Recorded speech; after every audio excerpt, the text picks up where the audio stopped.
முதல் வாசகம். மெஸ்ஸியா மீது நம்பிக்கை கொண்ட நேர்மையான மக்களினம் உள்ளே வரட்டும். இறைவாக்கினர் எசேக்கியா நூலிலிருந்து வாசகம். அதிகாரம் 26, இறைவசனங்கள் 1 முதல் 6. நமக்கொரு வலிமை மிகு நகர் உண்டு. நம்மை காக்க அவர் கொத்தளங்களை அமைத்துள்ளார். வாய்களை திறந்து விடுங்கள். அவர் மீது நம்பிக்கை கொண்ட நேர்மையான மக்களினம் உள்ளே வரட்டும்.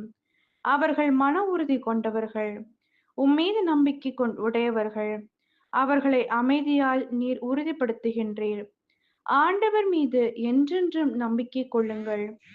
ஏனெனில் என் ஆண்டவர் என்றும் உள்ள கற்பாரை. உயரத்தில் வாழ்வோரை அவர் தாழ்த்துகின்றார். வானுர உயர்ந்த நகரை தகர்க்கின்றார். அதை தரைமட்டமாக்கி புழுதியோடு புழுதியாக மண்ணோடு மண்ணாக செய்கின்றார். எளியோரின் காலடிகளும் ஏழைகளின் பாதங்களும் அதை மிதிக்கும். இது ஆண்டவரின் அருள்வாக்கு. இறைவா உமக்கு நன்றி. நற்செய்தி வாசகம். என் தந்தையின் திருவுளப்படி செயல்படுபவரே விண்ணரசுக்குள் செல்வர்.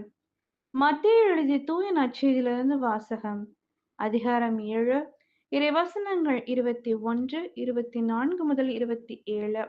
அக்காலத்தில் இயேசு தம் சீடரை நோக்கி கூறியது: என்னை நோக்கி ஆண்டவரே ஆண்டவரே எனச் சொல்பவரெல்லாம் விண்ணரசுக்குள் செல்வதில்லை. மாறாக விண்ணுலகில் உள்ள என் தந்தையின் திருவுளத்தின்படி செயல்படுபவரே செல்வர்.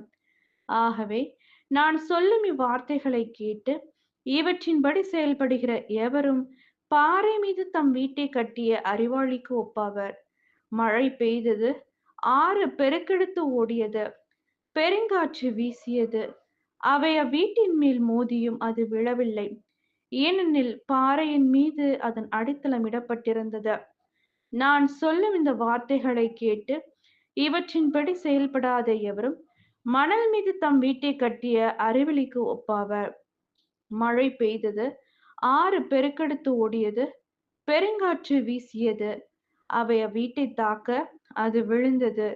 இவ்வாறு பேரழிவு நிகழ்ந்தது. இது கிறிஸ்துவின் நற்செய்தி. கிறிஸ்துவே உமக்கு புகழ்.